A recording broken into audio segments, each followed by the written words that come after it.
বহুদিন পর রুমা আসলো আমার বাড়ি, খুব ভালো লাগছে, কিন্তু অনেকটা লেট করে এসেছে। আর একটু আগে আসলে আর একটু মজা হতো। আমরা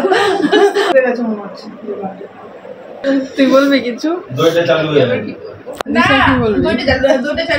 তুই বল, রিম বল। রিম তো এমনিই বলে না কিছু। আজকে চলে এসেছি ছন্দার বাড়িতে, আর সাথে অলিও এসেছে, কবিতা, তারপরে সবাই, আমাদের পুরো গ্রুপটাই এক জায়গায় হয়েছি অনেকদিন পর। আর আপনারা তো জানেনই, যখনই আমি ওদের সাথে দেখা করি আমি কিছু না কিছু গিফট কিন্তু পেয়ে যাই। সেক্ষেত্রে আজকে আবার একটা গিফট পেয়েছি, আর আজকে গিফটটা দিয়েছে আমাকে অলি। আমাকেও দিয়েছে। হ্যাঁ, আমরা অলিকে কিছু দিতে পারিনি। একদম একদম, অলিকে খুব শিগগিরই আমরা দেবো গিফট, তাই না? এটা সারপ্রাইজ থাকুক, এখন বলবো না। আর এবার আমি এটা আনবক্সিং করছি, আপনাদের সামনে খুলে দেখাচ্ছি। তো তুমি আমরা দুজনেই খুলে দেখি কি আছে। গিফট পেলে এত আনন্দ লাগে, আর তার চেয়ে বেশি খুব এক্সাইটমেন্ট থাকে যেটা কখন খুলবো, খুলে দেখবো, তাই না?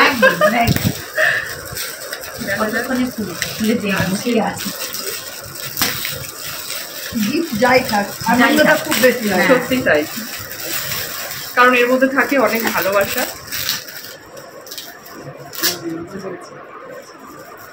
ভালো জিনিস।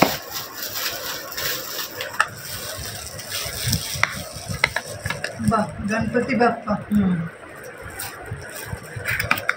আমি ফার্স্ট হয়েছি, তাই দেখছি। সন্ধ্যা লাস্ট, বুঝতে পারিনি।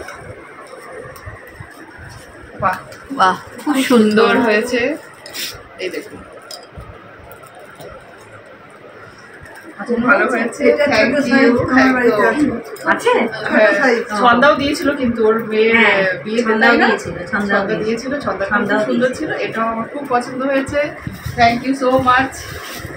এবার ইয়েটা ছন্দা খুলবে। তোমাদের পছন্দ হয়েছে, এটাই আমার। এটা একদম ছোট সাইজটা, একই রকম দেখতে, খুব ছোট সাইজ, সেটা আমার বাড়িতে আছে। এটা দারুণ হলো। হ্যাঁ, এই যে খুব ভালো লেগেছে। তার জন্য গিফট পাওয়ার জন্য অলিকে একটা ধন্যবাদ। একটা মিষ্টি করে একটা পাত্র দিয়ে দিলাম। চলো, বেশ অনেকদিন পর দেখো দেখো, পটল ভাজা, পটল কেটেছে রুমা, এমন পটল ভাজা হচ্ছে।